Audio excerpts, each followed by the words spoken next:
సమావేశం 3 రోజుల పాటు ఇక్కడ జరగబోతా ఉంది.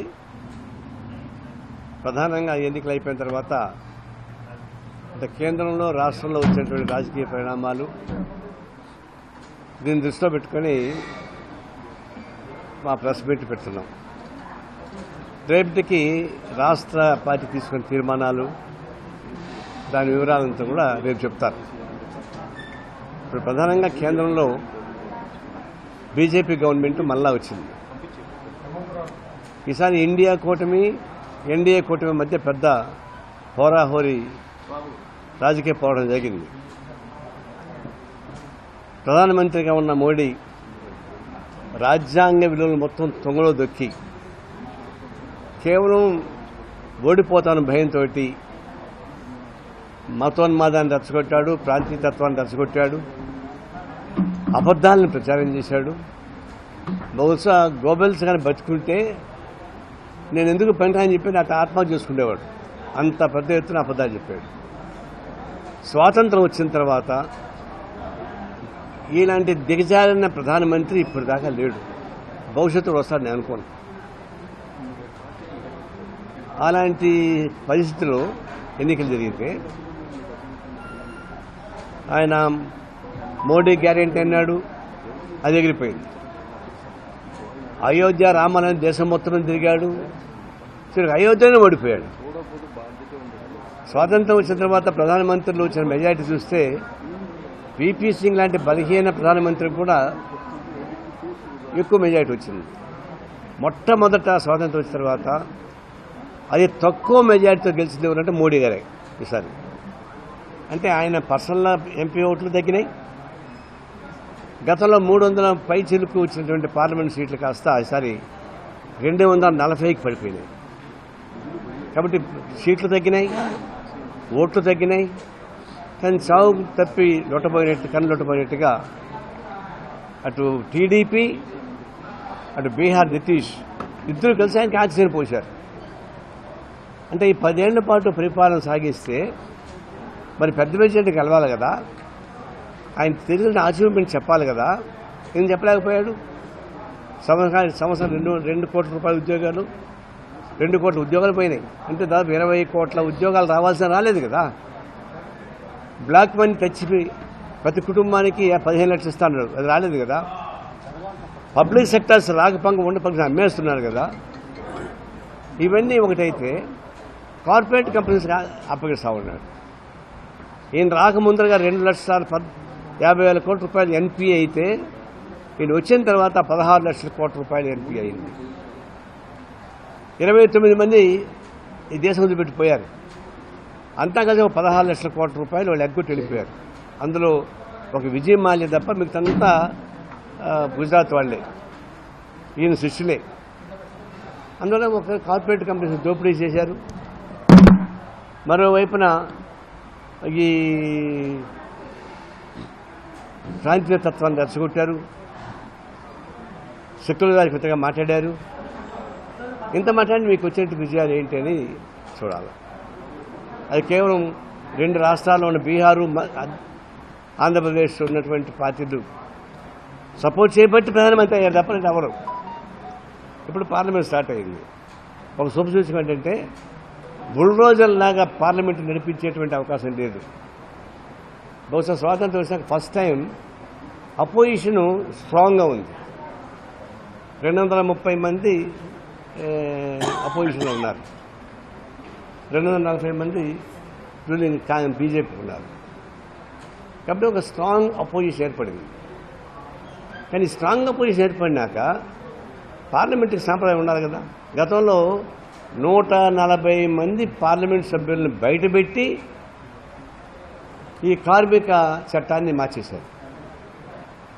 ఇప్పుడేమంటారు, అయ్యా కార్మిక చట్టం అమలు చేయబాకండి, పెండింగ్లో పెట్టండి అని చెప్పేసి అంటుంటే ఎన్నోళ్ళు. ఆ కార్మిక చట్టాలు ఏమున్నాయి? పోరాటం చేసేటువంటి కార్మిక వర్గానికి పనిష్మెంట్ తీవ్రంగా ఉంటాయి. కార్పొరేట్ కంపెనీస్కి అన్నిటికీ పనిష్మెంట్ ఉండవు. ఒకప్పుడు కార్మికులు ఇల్లీగల్గా పోరాటం సాగిస్తే చట్ట వ్యతిరేక కార్మిక ఉద్యమం ప్రకటించేవాళ్ళు. మేనేజ్మెంట్ గాన కార్మికులకు వ్యతిరేకంగా చేస్తే అన్ఫెయిర్ లేబర్ ప్రాక్టీస్ ఒకటి ఉండేది. అన్ఫేర్ లేబర్ ప్రాక్టీస్ అంటే కార్మిక వర్గానికి చట్టాలకు వ్యతిరేకంగా ఏ మేనేజ్మెంట్ అయితే పనిచేస్తా వాటి మీద యాక్షన్ తీసుకోవాలా. కానీ ఈ చట్టంలో ఏముందంటే కార్పొరేట్ కంపెనీస్కి మాత్రం తమలపాకు మందలించి హెచ్చరిక చేసి కార్మికులకు సంబంధించి మాత్రం 2 ఏళ్ల నుంచి 5 ఏళ్ళు 10 ఏళ్ళు జైలు శిక్ష. ఒకప్పుడు 200, 300, 1000 రూపాయలు ఫైన్ వేస్తే ఇప్పుడు 5,000 నుంచి 10,000 దాకా ఫైన్ వేయడం. 2 ఏళ్ల పైన కనుక శిక్ష బట్టి ఇంక వాళ్ళు దేనికి అన్నసుడు ప్రకటించేసేయడం. అనేక పద్ధతుల్లో చట్టాలు వచ్చాయి. దీన్ని ఆపమని చెప్తా ఉంటే వాళ్ళు ఆపడం లేదు. ఆపకపోగా దాన్ని అమలు చేయాలని ప్రయత్నిస్తున్నారు, ఖాతరు చేయడం లేదు. దీన్ని తీవ్రంగా మేము ఖండిస్తున్నాం. ఇప్పుడు రాబోయే రోజుల్లో జరిగేటువంటి పరిణామాల తర్వాత ఆలోచించినా ఇక ఇప్పుడున్నటువంటి పద్ధతుల్లో భారతదేశంలో మళ్ళా సెక్యులర్ ప్రజాస్వామ్యవాదులతో ఒకటి కావాల్సిన అవసరం ఉంది. దురదృష్టం ఆంధ్రప్రదేశ్లో చంద్రబాబు నాయుడు కూటమి బీజేపీతో కలిసి స్వాగతిస్తున్నారు. రెండోసారి బీజేపీని ఆడ ఆహ్వానిస్తున్నారు. అంటే భవిష్యత్తులో బీజేపీ ద్వారా వచ్చే నష్టాన్ని ఆయన బాధ్యత వహించాల్సి వస్తుంది. ఇప్పుడు అపోజిషన్ వాళ్ళు కూడా అదే చేస్తున్నారు, వాళ్ళని సపోర్ట్ చేస్తున్నారు. ఇప్పుడు ఈ విజయంలో మా విశ్లేషణ కలిపింది ఎవరికైతే రాజకీయ స్పష్టమైన అవగాహన ఉందో వాళ్లే విజయం సాధించారు. ఎవరికైతే రాజకీయ అవగాహన స్పష్టంగా లేదో వాళ్ళు ఓడిపోయారు. ఫర్ ఎగ్జాంపుల్ డిఎంకే ప్రభుత్వం చాలా స్పష్టంగా బీజేపీ వ్యతిరేకంగా చిన్న చితక పార్టీలు కూడా కలుపుకుంది. ఆ కలుపుకున్న వల్ల ఏమైంది, మొత్తం విజయం సాధించాడు. బీజేపీ కూడా రాజీ కూడా చేశాడు, 100% విజయం సాధించాడు. అది ఒక రాజకీయ స్పష్టత. చిరాగ్ పాస్వాన్ బీహార్లో అతను ఒక రాజకీయ స్పష్టత నిలబడ్డాడు. అంటే ఆయన పొరపాటు నిర్ణయం తీసుకున్నాడు, కానీ గెలిచాడు. చంద్రబాబు నాయుడు తీసుకున్న వైఖరి కరెక్ట్ కాదు, మేము దాన్ని వ్యతిరేకిస్తున్నాం. అయితే ఒక స్పష్టమైన వైఖరి తీసుకున్నాడు కాబట్టి గెలిచాడు. అట్లే మాయావతి స్పష్టమైన వైఖరి తీసుకోలే, స్వతంత్రం అని చెప్పేసి దొంగట్లాడింది, ఆమె ఓడిపోయింది. తెలంగాణ రాష్ట్ర ముఖ్యమంత్రిగా ఉన్నటువంటి కేసీఆర్ గారు టీఆర్ఎస్ వాళ్ళు స్వతంత్రం అని చెప్పేసి ఇటు ఏ కూడా జరగకుండా దొంగట్లాడారు. దొంగట్లాడారు కాబట్టి ఓడిపోయారు. ఆంధ్రప్రదేశ్లో వైఎస్ జగన్మోహన్ రెడ్డి వైనాట్ 175 అని చెప్పేసి అని ఏళ్ళు చూపించినాడు.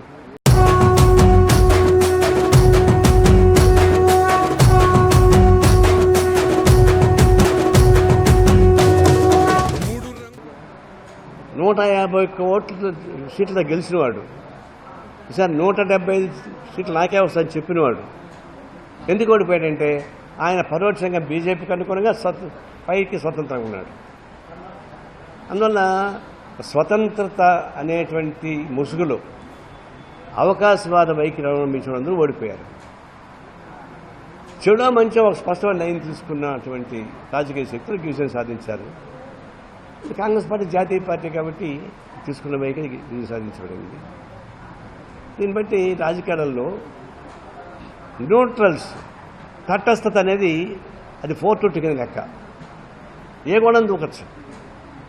ఇప్పుడు రాజకీయాల్లో స్వతంత్ర రాజకీయ స్పష్టమైన వైఖరి లేకుండా నేను న్యూట్రల్ అంటే ఇప్పుడు ఏమైంది, నవీన్ పట్నాయక్ ఇప్పుడు ఇట్లా ఆడాడు ఒరిస్సాలో స్వతంత్రాన్ని మొత్తం తుడిచిపెట్టుకుపోయాడు. సుదీర్ఘకాలం ఆయన ముఖ్యమంత్రిగా ఉన్నాడు, ఒక్క పార్లమెంట్ సీటు రాలే వాళ్ళకి. దీన్ని బట్టి విజయం అంటే రాజకీయాల్లో స్పష్టమైన వైఖరి ఉండాలా, స్పష్టమైన అవగాహన ఉండాలా, ప్రజలను మోసం చేయకూడదు. ప్రజలను మోసం చేయని ప్రయత్నించడంతా ఓడిపోయారు. ఇది మేము చెప్పదలుచుకున్నాం. రెండవది, కాంగ్రెస్ పార్టీ అతిపెద్ద పార్టీగా నిలబడింది. సార్ రాహుల్ గాంధీని ప్రతిపక్ష నాయకుడిగా ఎన్నుకున్నారు, సంతోషమే.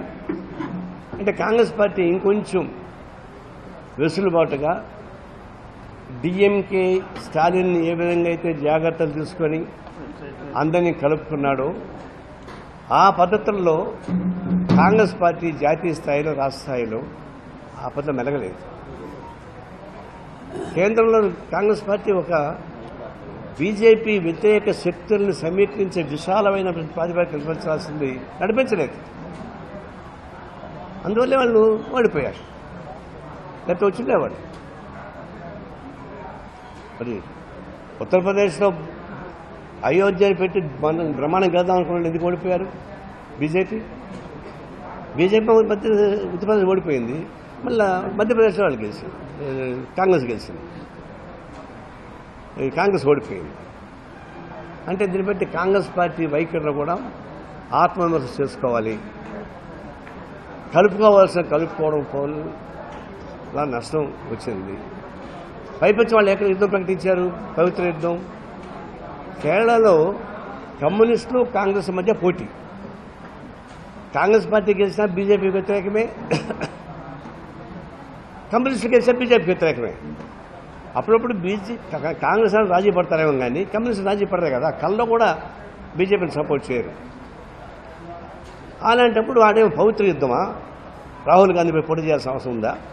ఆ కేరళలో వాళ్ళు చేసుకుంటారు, కాంగ్రెస్ పార్టీ చేసుకుంటారు, మాకేం అభ్యంతరం లేదు. ఇప్పుడు ఆయన గెలిచాడు, దాన్ని ఖాళీ చేశాడు, మళ్ళీ వాళ్ళ ప్రియాంక గాంధీని పెట్టుకుంటున్నాడు. అదేం పవిత్ర యుద్ధం అని?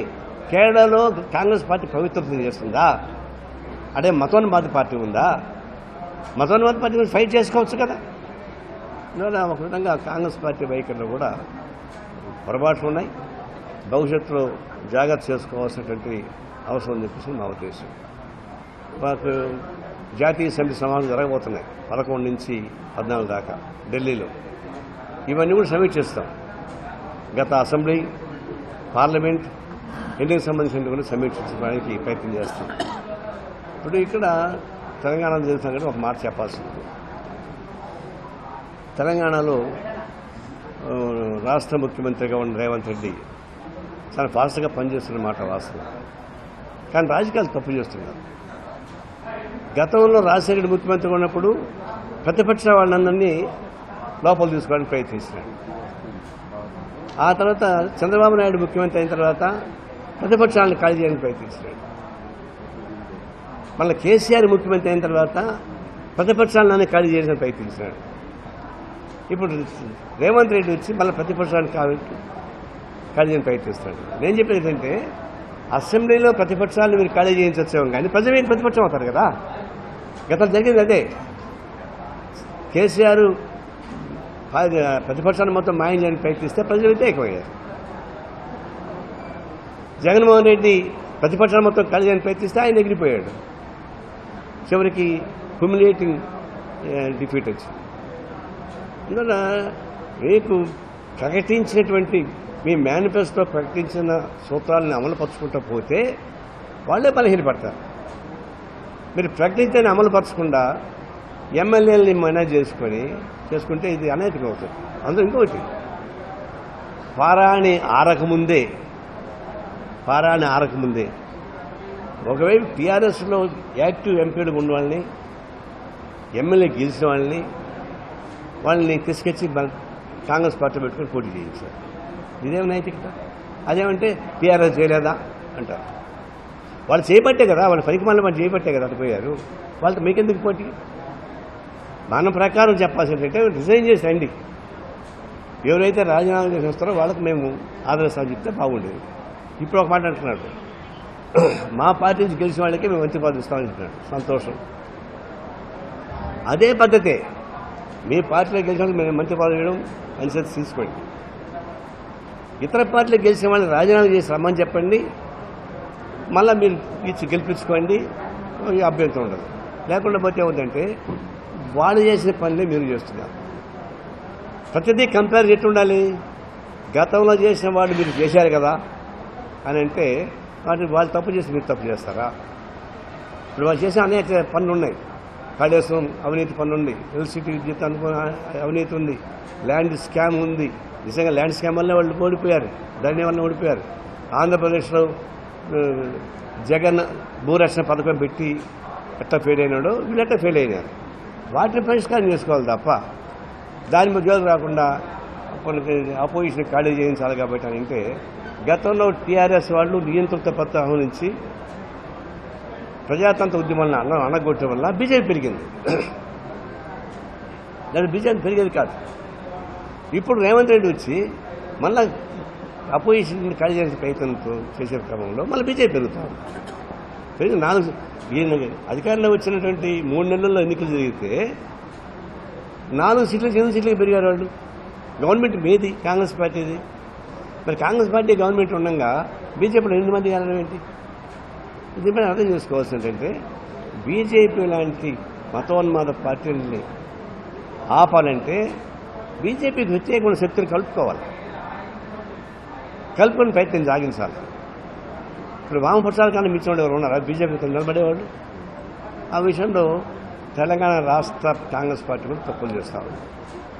దీని భవిష్యత్తు సంగతించుకోవాల్సిన అవసరం ఉందని చెప్పి ఆ ఉద్దేశం. రేపు రాబోయే రోజుల్లో సరే సంవత్సరం భవిష్యత్తు కార్యక్రమం చెప్తాడు ఇదైన తర్వాత. తెలంగాణ ఆంధ్రాలో ఒక విధమైన పద్ధతుల్లో వస్తా ఉంది. మేము చెప్పేది ఏంటంటే గత ప్రభుత్వాలు తీసుకున్నటువంటి అవినీతికర వైఖరిపైన పరిశీలించుకోండి. ఖర్చాదించాలి అవసరం లేదు. అది మా ఉద్దేశం. మరిన్ని వీడియోస్ కోసం ఛానల్ ని సబ్స్క్రైబ్ చేయండి. లేటెస్ట్ అప్డేట్స్ కోసం వాట్సాప్ ఛానల్ ని ఫాలో చేయండి. అండ్ లింక్ డిస్క్రిప్షన్ లో ఉంది.